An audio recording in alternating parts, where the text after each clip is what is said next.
Hi, this is Randy Finney with the Right Side of the Chart, and today is Thursday, September 19th, 2024. It's 11:17 a.m. Eastern Time, and what we're going to do in this video is do a broad-based coverage of commodities. I mentioned those in the last video. We got our 50 basis point cut from Powell. The Scorpion is back to his typical dovish ways, even though I think some could make the case that rate cuts aren't needed with the stock market at all-time highs and employment at near record lows. But again, that's what's in his nature. And so my point I made in the last video is I believe there's a very good chance that's likely to reignite the inflation spark again. And whether that's the case or not, I'm going to go over trade ideas in this video. These are both actionable. Quite a few of these are, current, trades right now. Things I've been highlighting both in recent days as well as recent months.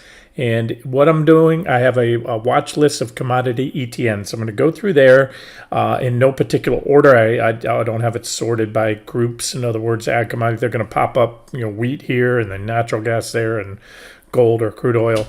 And then at the end, I'd like to go over a few that aren't in here. There are ETFs for a lot of commodities, but not all of them. And myself and I know others on the site will trade futures, commodity futures. And so I'll go over a couple of those charts at the very end that aren't covered here.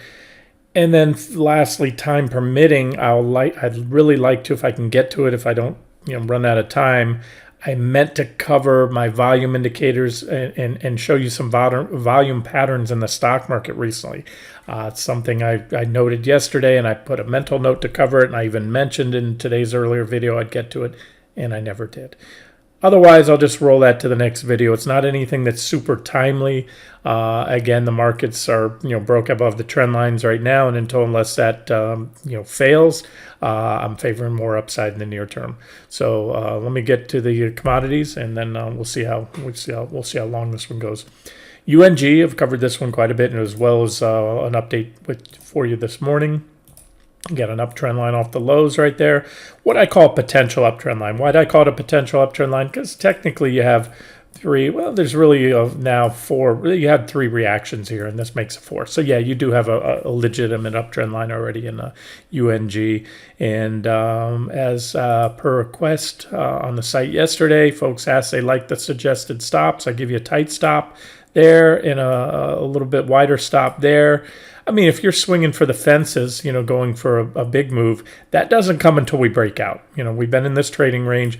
This is a very powerful buy signal, but, the widest stop I would give it is allow a slight breach of this level. And you'll notice my stops, as I said, are just below because I set them tactically. You don't want a stop loss on a support level because if you pull back, remember T1 was a first target here. It was hit when we went long off here. It was hit again here. We've had quite a few reactions. So you want to set your stops a little bit below support. And I do a little bit because you want to keep it to the best of your abilities out of range of those stop raids.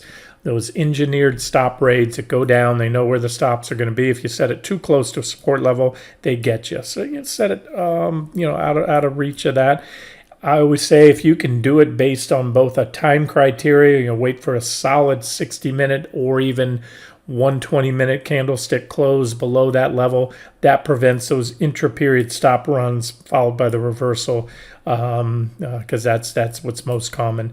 And then the a little bit wider stop would be below that R1. Remember, R1 was first resistance back here. This is our breakout right here. We had a downtrend line breakout and price resistance. We back tested it there. Tested it for a little bit there, lost it. It was resistance again. We broke out, successfully back tested twice. So that's very much a key level.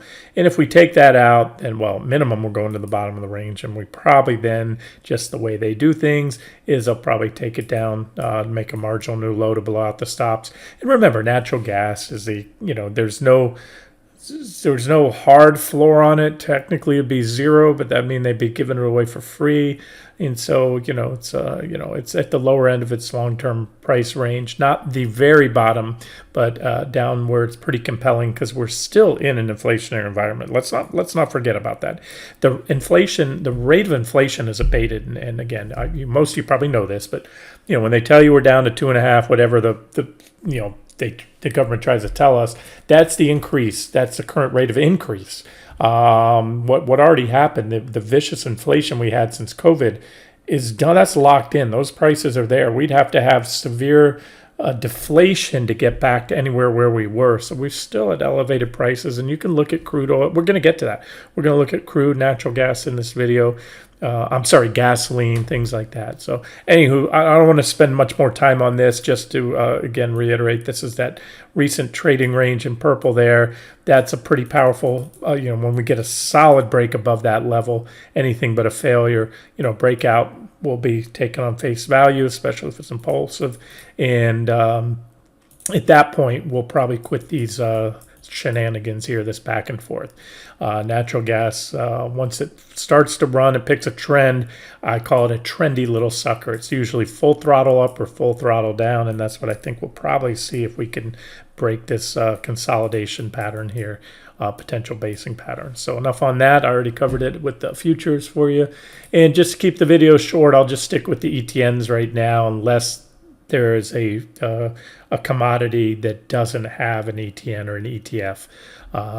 Wheat is an ETN, exchange traded notes. Similar, you can see the difference in the FAQ page on right side of the chart. Go to resources, FAQ, and then read about under ETF related questions. So I'll talk about the difference there.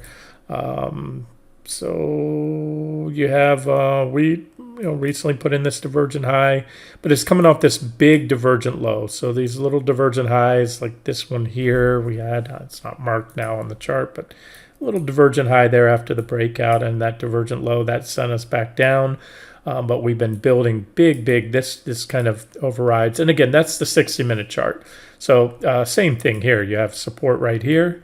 Could have a stop a little bit below there, or you can buy a pullback to that level, which I think will probably contain the correction. Where's my arrow tool? There it is. Or you have even better support down here at R1, S1, which is S1 now, support when you're below it. And again, bigger picture is this. Big divergence on the daily chart. And the biggest picture, like so many commodities I've covered, is this.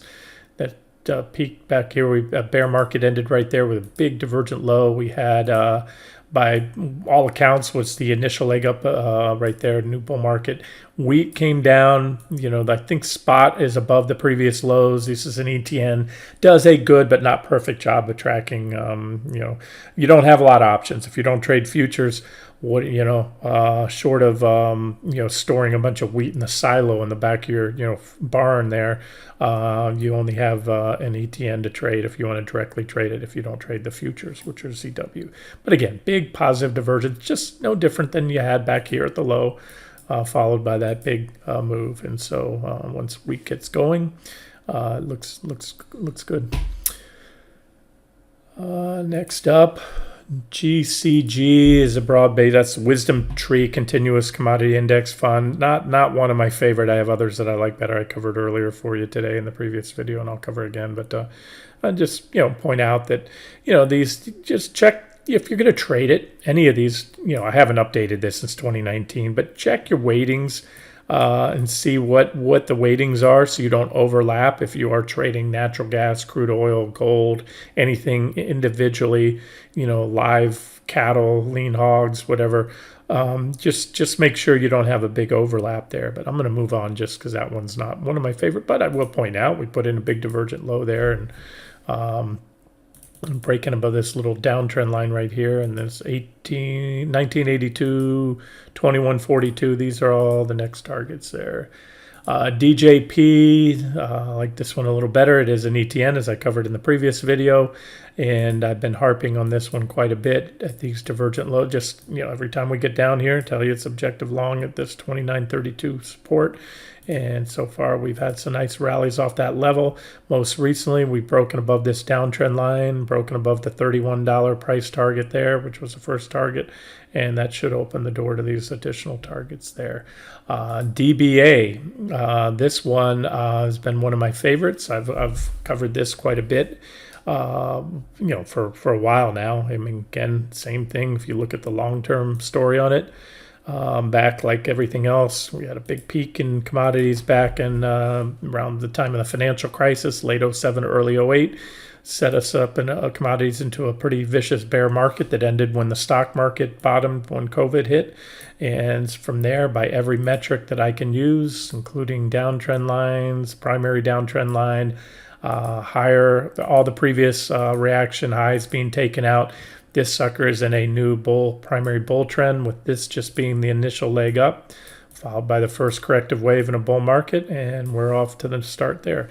I've repeatedly harped as this is one of my core holdings long term. This is not like a active trade or it's a long term trade. And then the last couple updates I gave you on this one was on January 7th right here, and right after that's let me see. Well, let me go back to that one.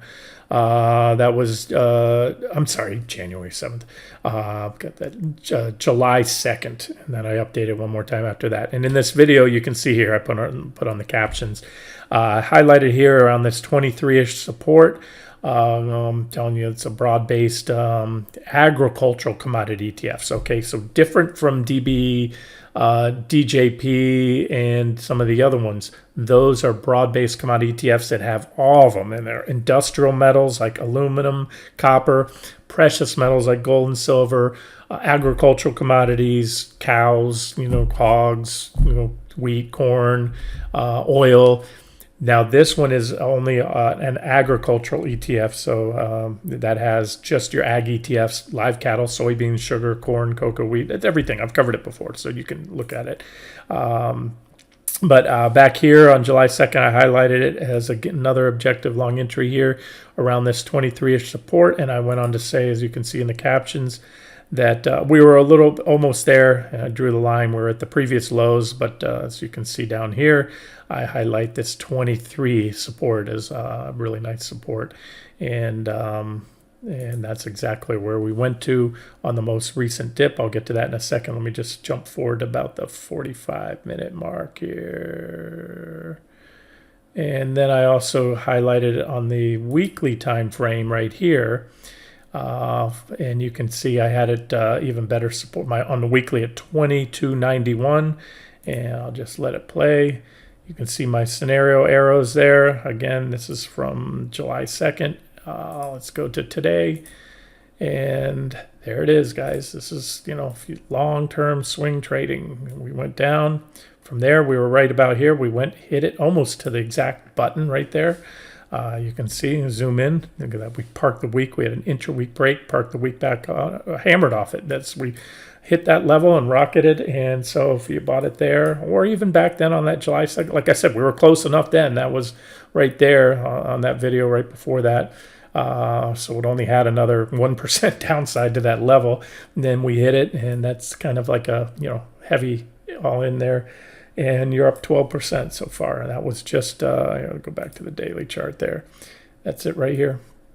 And you can see, so nothing changed. That was July 2nd. I did one more update in between more recently after we came off that level. And there's just that divergence we had there was even bigger when we checked that 23-ish level, which again was 22.91 on the weekly chart.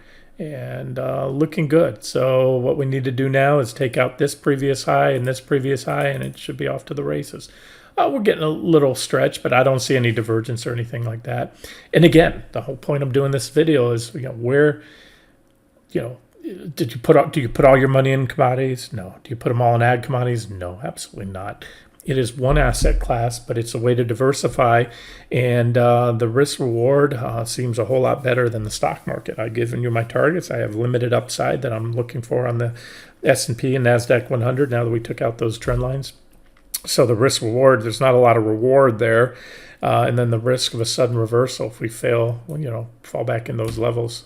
There's risk in anything. So like everything else, take a stop. But I just wanted to mention this again. If you want a concentrated, and who else this is good for? Let's say you're bearish on oil, bearish on natural gas, on energy altogether. And you could see that. We could get some demand destruction as the recession starts to really become more apparent to the masses. You could see the demand destruction in crude oil or not. It's just an idea, and again, know what you're in, so you know what not to duplicate your portfolio with. All right, next up, where were we? That was DBA. Next up, cut. Wood and cut are two ETFs that they don't hold timber or lumber, which would be more accurate. Lumber futures. You can trade. That's LB or LBS now or whatever. But they hold the companies that are in that industry. This one I don't like as much. It's certainly in an uptrend. I don't see any reason to short it. There are no sell signals, but you have some pretty big divergences building. And this meshes with my impending recession scenario.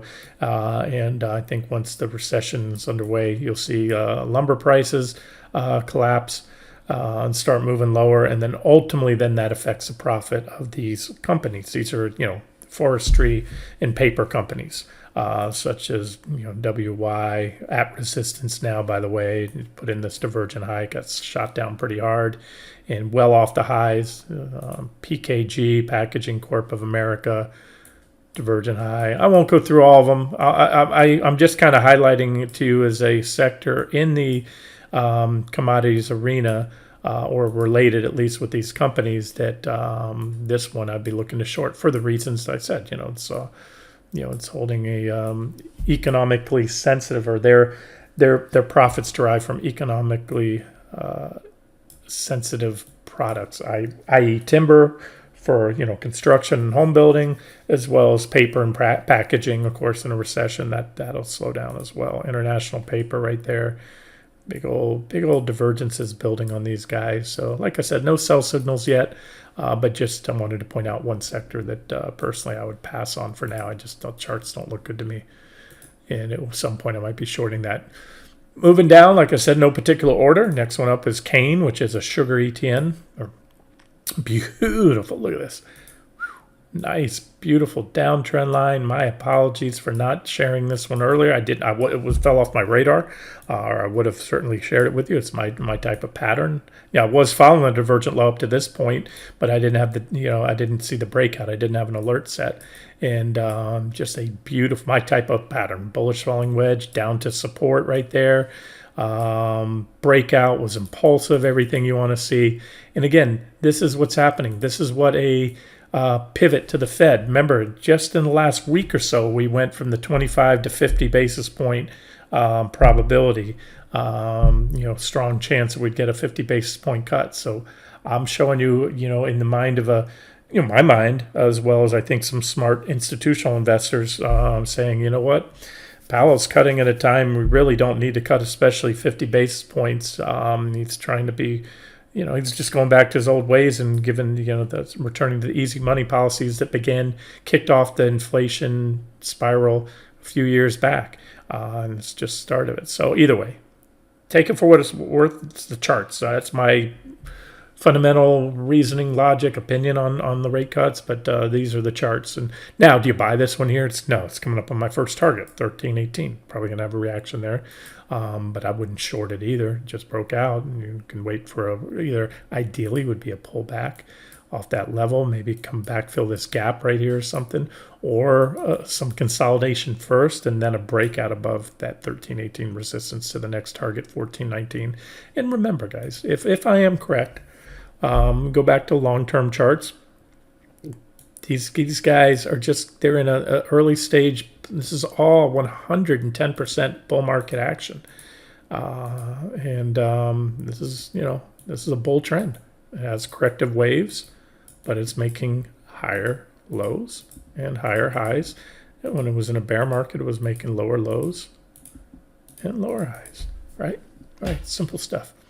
and spread it around, diversify. Like I say, I'm giving you levels here, which provide objective entries on pullbacks, and there's that gap. You also have a reaction high. That would be an ideal level. Come back to about 1236 to re-enter, take a position.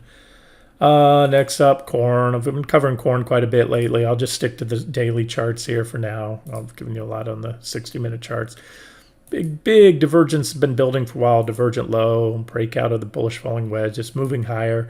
Got a little consolidation going on lately where we'll peak at the 60s, because I've been covering this one as a trade idea, as a alternate or a supplement to the wheat trade. Wheat, corn, and soybeans are your three big grains, and they tend to move together roughly, not day to day, but for the most part the trends, especially corn, wheat, and all of them. They're alternative food sources. If you go and order your burrito, you want a corn or a wheat tortilla shell. The Mexican restaurant will ask you, and you can make it out of either one. You can make bread out of either one, or masa or whatever you call it.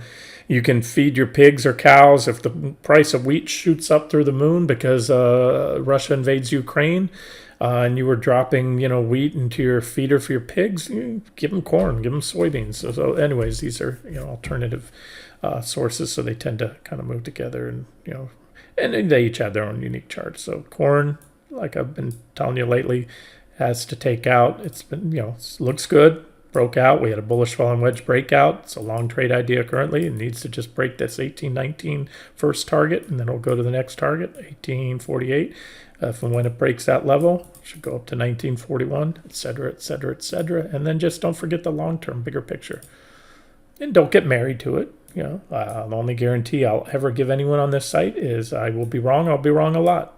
So that's what stops are for. I was giving you my outlook, and maybe 6 months from now I'm singing a different song with these commodities. But they look good, and they're not running away yet. I know it's been a while. I've been highlighting these divergent lows and the potential for the next leg up in the bull market. But you can see, again, the broad-based DBA is doing great. And that's because it's hard to pick which one's going to run. Sometimes sugar's running. Sometimes corn and wheat are running. Sometimes cattle and hogs are running. And again, you can't access those anymore by ETFs, a lot of those. So sugar you can, but the cattle ETFs are gone now. The SOYB, that's the soybeans, of course, the big breakout, bullish falling wedge, consolidating here, and still looks good up to these higher targets. This one I gave you back here, divergent low, bullish falling wedge breakout. I gave you 4 targets, which I still maintain. We went a little lower. First target hit, threw us down here, but the long term still looks good. This is a long-term chart. That's support right there. We had another reaction low right there, and we're overshot that level, just like you overshot it there. But that's a nice level. And remember, it was a big divergent high. Reason to get out of those, get short, which we did back then, and it's just recycle back in time. Or again, just an idea for you to spread your bets. I have a lot. I just leave them on here for future reference, and also to show you how many were retired in recent years. I think what it was is after a decade-plus long bear market in commodities, investor interest just dried up in these things, and so the wheels were in motion to close a lot of them down. That was the lead, ETN, LD. You can see a flat line. They stopped. A lot of these got retired in 2023. JJC, copper, retired. KOL, coal ETF, we used to trade that. It was a great one to trade, and had all your coal companies gone. Flatline, they retired that in end of 2020 right there. JJU, aluminum, used to be a way to trade without the futures. Boom, gone, retired in 2022, 2023. BAL, cotton, we used to trade this one all the time and had a lot of good trades, man. I've been, over the years of the success rate on commodities has been very high. Because they're not as manipulated as the equity markets. So I think it's a lot easier you get fewer whipsaws and false readings on on the charts. You don't have that passive bid that the stock market has with automatic enrollments in 401k plans now and stuff. BAL, that was Joe, was a coffee ETM we used to trade. Last trade we had here, we got it just before they retired the sucker. We had looks like T1, T2. Yep, we had must have been a breakout right here off that. I can't remember where, but we had a divergent low there. It was probably it. lots of trades over the years. You can see this, all these trades in the past. Boom, boom, boom, buying it long off support, support, support. Very bullish on commodities back here when COVID hit because the charts were very constructive. And then finally it broke out of that basing pattern. This is what I talk about a lot, these, which we have now in several commodities and things. And then when that was a failed breakout, but when we finally took the range out, coffee shot up. But that one's gone now too.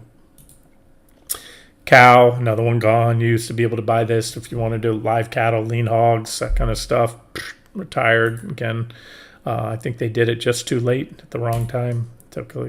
And guys, if any of you know any of these that I'm showing you are no longer trading, like, are they may have, another company or the same company may have started new ones. Let me know if you know of any of these, like cattle, live cattle, lean hogs, those kind of things. JJG used to tell, when I throw out, when I was bullish on wheat, corn, and soybeans, I would also say, you want to be simple and you spread your bets by JJG. It was nice because it tracked all three: soybeans, wheat, and corn, soybeans, and wheat. Of course, they retired it in 2023. And so now you got to trade them individually or collectively together or separately. JJS, that was nice because it had all the softs in there: coffee, cotton, and sugar. Retired. SSG, another sugar ETN, gone. DBC, I covered this one earlier today. That's the one of my go-tos, commodity tracking ETNs right here. I'm sorry, ETF, so you don't have the K1. Needs to take out this downtrend line. And again, long-term, bigger picture. I covered it quite a bit. By every metric, there's your primary bear market downtrend line. It broke out there. Then we took out that previous major reaction high. We took out, all these reaction highs. And again, this appears to be initial wave up. First corrective wave with more upside in the coming months to years, in my opinion. At least as of now. GSG, another commodity, iShares, S&P, GSCI, commodity index, trust ETF, blah, blah, blah. Same story. All these broad-based commodity ETFs are, dancing on support, coming off divergent lows. This one hasn't yet broken its downtrend line. Others I have. And, it's really this has just been about 2 years of consolidation. Again, when you look at the bigger picture, it puts things into perspective. These are the bigger trends. Most people have a hard time seeing the forest through the trees, but that's kind of what this is. And this is just initial, appears to be initial leg up in a new bull market with the first corrective phase. It's like an initial leg down to bear market with a corrective phase that took a while, quite a few years there, followed by another big leg down, by another corrective wave, and the final wave down. So, this, this one could go another year. And I'll be singing the same song if it's a year from now, as long as we hold here. If this thing just does this, it starts taking out previous reaction highs and tells me something else is happening, then that's what's happening. But as of now, that's my outlook. OILK, this is a K1 ETF, so I guess it must have been an ETN to begin with, because ETFs by nature don't kick out K1s. The ETNs are exchange traded notes, but either way, if you want an idea, PayPal, I think, is coming up on the first target now. I just got a price alert there, popped up on another screen. Just giving you a heads up on that one. So here's oil by this via this one ETF. And you can see this is big support right here. So you go back a little longer, and you can see oil's been moving sideways, and it's at support as well, which would be supportive of the broad-based commodity ETFs, because remember, those have as much as 50%, half the weighting is in energy, and a lot of that energy weighting is crude oil crude oil, whether it's Brent crude or WTI. And then you have, some, to a lesser extent, natural gas and unleaded gasoline futures, which we'll get to in a second. There is an ETF for that. Since I just got the alert on PayPal, let me just show you. So, okay, T1's been hit. So just if you're in that trade, you want to book profits. Hit. All right, so that's good for, I think we took it on the breakout above 70.69, so good for a 9% gain. All right, and a reaction, of course, likely. It's the initial tag of first target. All right, next one up. We are almost done. Where was I? Lead, I went through that. Ball, cotton, cow, DBC, GSC. Oh, I was on oil. Okay, and next one up in my list is gold. Again, oil at support. I'll get to USO in a second. Gold just continues to wedge up here. Zero sell signals right now, but a big old bearish rising wedge pattern on the daily chart. And this is your uptrend line. You want an alert set on that if you are long gold or if you're looking to short gold. You want to, that's not what I wanted. Try to set a price alert. I think I already have one, but there it is, set alert. And that's that. So bigger picture, this is it. You know, this is the last bull market. We went down. We had, this was resistance. This was the breakout. And as I've been saying for a while now, we just haven't had the primary trend line broken. When that breaks, we'll probably come and back test the breakout. There's some pretty big divergences on gold. And a lot of it's an overcrowded trade too, I think. But right now in an uptrend. UGA unleaded gasoline. Again, scroll back here. You know, gas prices collapsed when COVID hit. Reinflation trade. And, you know, inflation stays persistently high. Obviously, crude oil and gasoline are not the biggest component. Housing is of the CPI, but these are big ones up there. And obviously, they put pressure on the consumer. And so, you know, we have gasoline prices remain elevated from a technical perspective. I don't have much of an opinion. All I can tell you is that we broke this uptrend line right here. And we also have price resistance right here where we're at. We're coming up there now. There's a downtrend line right there if it goes a little higher. So again, I don't have an opinion. I wouldn't be long or short this one. I just want to show you where we're at. And also, guys, remember, this is the reinflation trade. This is where the odds started really solidifying a 50 basis point cut before it happened. And you can see this is institutions are buying. I'm buying. I gave you a long on crude the other day. We hit the target, and, you know, it was the final target. But I told you I wouldn't short it, but I, you know, sold it, and I'll get to that in 1 second with USO. Copper. This is a copper CPER United States Copper Index Fund. I believe they hold copper companies, not copper itself, if I remember correctly. But obviously, the companies are going to track the price of copper. And again, what do you see? You know, this was really nice support right here. Support zone we pulled back to. We were oversold. It was the last time we were oversold was right here. You could have bought copper CPR there. Before that, it was right here.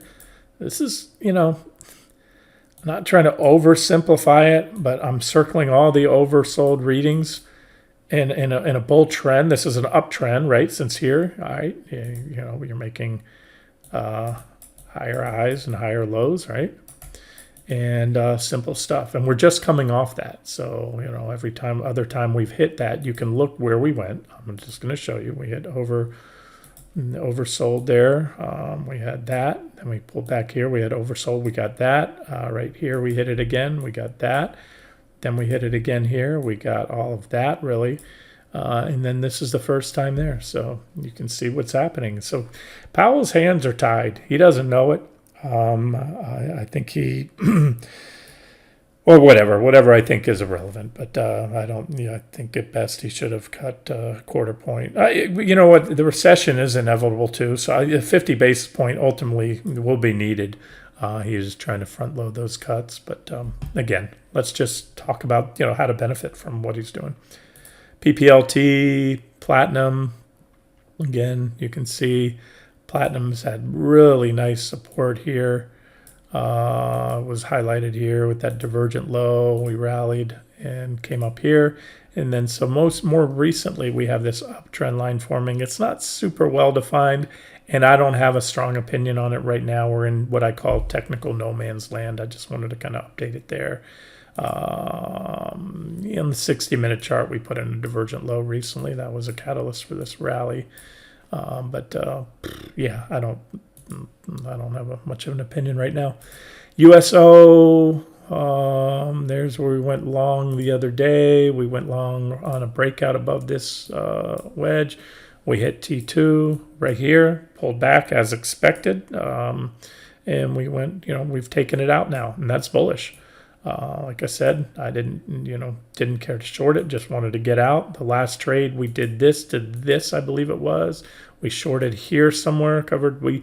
Like I said, I know I believe I'm at least 3 for 3, if not maybe even 5 for 5, or 4 or 5 for 6 lately on USO, and then just take these little hit and runs. And that's what it is, guys. It's a trading vehicle. If you're a swing trader, an investor, you're going nowhere. Crude doesn't pay a dividend. And it's really trading today where it was, exactly where it was via USO 8 months ago. So you've gone up a little, you've gone down a little. It's a swing trading vehicle.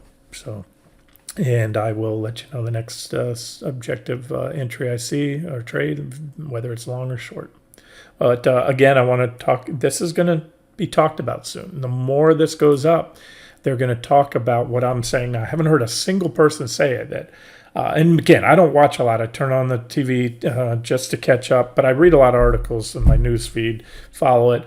Turn CNBC or Bloomberg on just to hear the market releases as they come out on the economic reports, and then you'll catch everyone's opinion. But like I said, and the more this happens, the more it's not just crude. Look at broad-based commodities, and then you're going to hear about that. There's a couple more to do here. Moo is this one looks actually interesting. Especially if you're a bull in the stock market. Remember, earlier I covered DBA, which is the Agricultural Commodity TN or ETF. That has corn, wheat, soybean, everything that comes out of the ground or, is farmed, cows, and grains, and all that good stuff. This is the agribusiness. These are the companies that sell equipment and products to farmers, fertilizers, John Deere tractors, stuff like that. That one just broke out off the big divergent low here. Last time we had a divergent low was right there. It was even in this downtrend. This is it was a 15% rally. These stocks have been in a downtrend because they don't have the word AI in there. The day John Deere says they're going to start selling AI run tractors, that's when the stock will go to the moon. That's obviously I'm being facetious, but I'm not really. It's people would buy that crap. Like I said, this whole AI thing is just ridiculous. I've been playing around with the new phones, reading up on Apple and the Google Pixel phone, and these AI things are just nothing more than they're pretty much useless, and they're just iterations of search functions. There's really just search among the apps. I don't really think it would qualify as true AI, but that's just me. Anyway, we'll see. Breakout. Let's look at a few of the companies just so you know what's in there. DE, John Deere, divergent low. It's been rallying. This is again, this is just this chart looks like an EKG, and we've had too much of the uplift to chase it. ZTS is not walking up that uptrend line, but it is coming up to resistance. So, despite the ETF looking good that holds these companies, no, I wouldn't take this here. It's at big resistance. If anything, short it for a pullback to the trend line. It's not much, but it could you could short it at 201 right here. We pretty much almost hit the trend line today, close enough, and it's maybe a 4 or 5% pullback to the trend line. But if you could also do what I call a runner trade, if you get close to the trend line, set a stop, see if it can break down and go down lower. Look, it's not my favorite. I'm not in any of these. At first, I started the video because I liked the way the ETF had broken out. But now that I look at the components, that's what I do. This is major resistance. So, if the 50 basis point cut, if I'm just dead wrong and the S&P 500 is going to blow through my market top range, QQQ exceeds my market top range, and we keep going, yeah, this sector will probably go. Otherwise, these look like shorts to me. They're all running into resistance. So take back what I just said about MOO breaking out. This is what I do. Remember, I always say a stock or an index or an ETF that tracks an index. I'm sorry, a sector or an index is simply a sum of its parts. So I never go long or short an ETF, a sector ETF, or an index ETF without digging down. For QQQ, I track the Mag 7. I'll even go down to the top 20 or so components. Those, especially the top 10 with the highest weighting. If it's a semiconductor sector ETF, I want to look at all the semis in there. And in this case, MU, I want to look at these components, which I just did. So that gives you kind of an insight to how I tick and how my analysis is. These guys look like they're objective shorts. Hate to say it right now. Might want to let the market fail the breakout or run its course to my uppermost bounce targets here. But ADM doesn't look as bad. But although it just came off this divergent high right here, bouncing around support and resistance, this one looks better than any of them. But it's in a downtrend. I believe I highlighted here on that breakout, and it did. It ran. It rallied up. I think I did this is one of the fertilizer stocks, I believe, Ag Inputs, if I'm not mistaken. And it was good for a 15% rally off this trend line break. But you can see I extend this trend line, break down back to us. Yeah, it's one of the better looking ones right there. So in that sector, and this is also why I dig down. One of the things I'll quite often do or provide on this site, if some sectors, let's say gold mining stocks is a great example. Birds of a feather move together. When GDX is rallying, every dang component in there is going up for the most part, some exceptions. And when it's dropping in a downtrend, they're all going down. Birds of a feather flock together. This sector, like, for example, the healthcare sector, XLV, that ETF, there's so many different nuances and different business models within there. So again, John Deere makes farm machinery, big equipment, diesel engine tractors and things like that, and harvesters. Where, if I'm correct, Nutrien makes fertilizer. Two completely different things. And so in an inflationary environment, the cost of fertilizer is probably going to go up. Plus, that's something you're always going to need. We can go into the deepest recession you could ever imagine. Are people going to stop eating? No. So, some of these things. Now, again, what's wrong with this company? Why is it dropped 62%? You got to be careful. I don't know the fundamental story. It can't be great, but the chart looks pretty good. Just broke out here today. It's a buy signal now. First target or resistance, or we'll call it the benefit of the doubt resistance level, is about 49. If it pops 49, so I'm giving this to you as a trade idea right now. Goes up to 51.80, and then 54.50. Those are your initial targets with a current max target. Let me pull this line down here. Yeah, this would be. Well, let's just see how if it follows up. I'm gonna just call this as my sole target right now. Got 200 days and all that, and that would be from where we're at now. If you hit that 51.80 level, so a little below, that's about an 8% run. Certainly could see the potential for more, but let's see what the market does. Tyson just broke down. So most of these I'm bearish on. There's a breakdown, flagging right now, bear flagging action. First support / target, second one right here. So that one's on a sell signal. So I'm not going to go through the rest of them. It's going to be redundant. Most of them in the sector don't look good. Wood is the other ETF for the forestry, timber and forestry sector. Again, individual companies. And that one, like I said, looks bearish to me. I think it'll start going down in the coming months due to the recession. At most, you got a little more upside here at about 87. And so consider that a potential short trade. Palladium ripped recently. Somebody mentioned on the site. If I saw it, I missed it. It was off my radar at the moment. Had a nice divergent low here on the 60-minute chart. You can see here.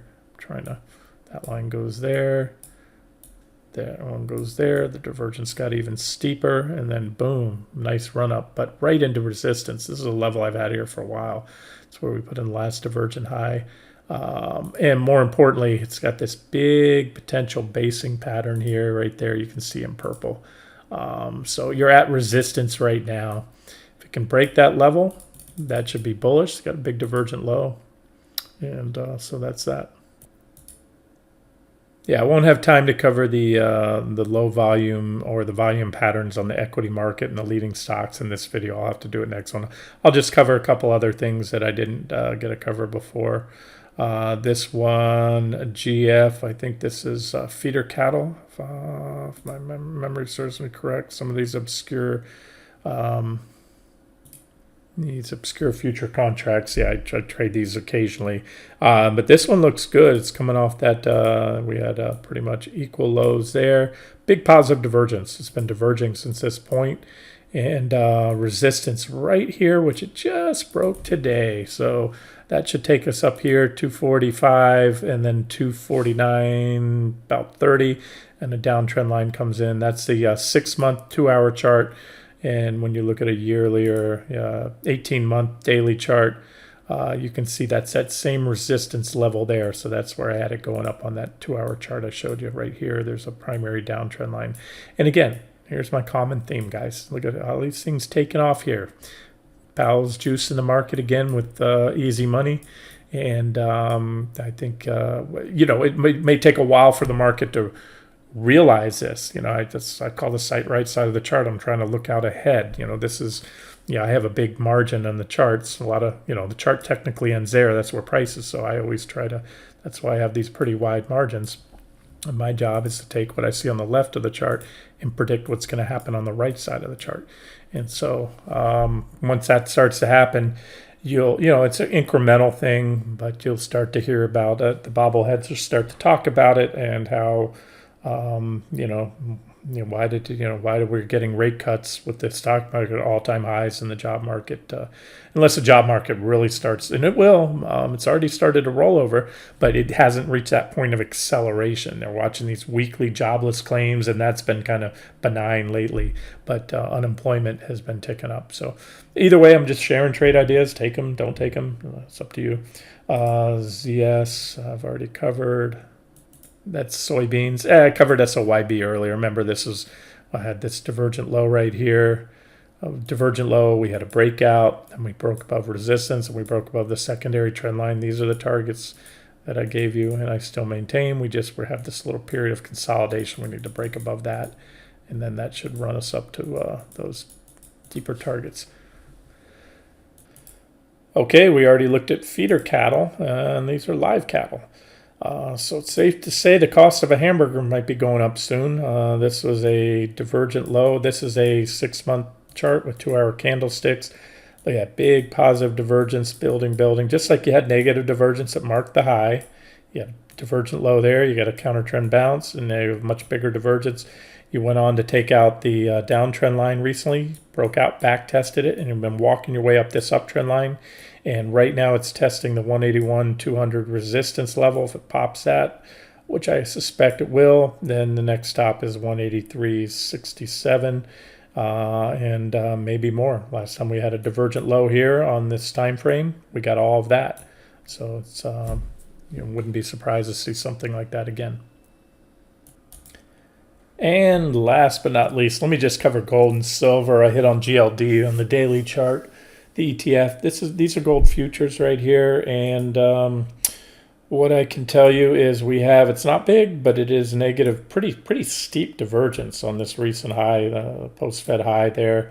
We had divergent high right there, pretty clear negative divergence, and that it gave us both a correction in time and in price. There is a correction in price and also in time. Gold went sideways in this range right here all this time. I got down to that level, went down, finally broke out recently, had a little bit of consolidation on this level pre-Fed, like with the Fed selling, but it put in the most recent divergent high. That's all I can tell you right now.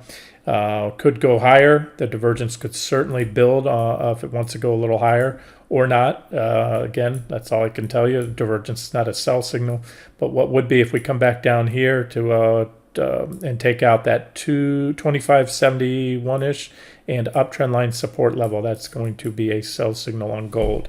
Silver also has just put a divergent high on the futures. Let me grab you that. Okay, that was, I think, a 6-month, 2-hour chart, 2-hour candles on gold, but this is a 60-minute chart with 3 months of history on silver. So what you had, divergent high, correction, divergent low, rally, divergent low, rally, divergent high, correction, divergent low, rally, divergent high, correction coming, most likely. What triggers the correction? A break of the uptrend line. I gave you the level in gold. This is probably the comparable trend line in silver right there. Plus, you also have price support about 30.65 right there. Pretty nice support. So silver is and gold, their sells under there. And yeah, that's that. So like gold, if it wants to push a little higher, that's no problem. It could wedge up, continue to wedge up in that wedge. As long as the divergence is intact, it increases the odds of the next correction. And that's it. Here's your update, guys. Pretty thorough stuff. A lot of trade ideas. And let me get the video out to you, and I'll work on the next one. This has been Randy Finney with Right Side of the Chart. Have a great day.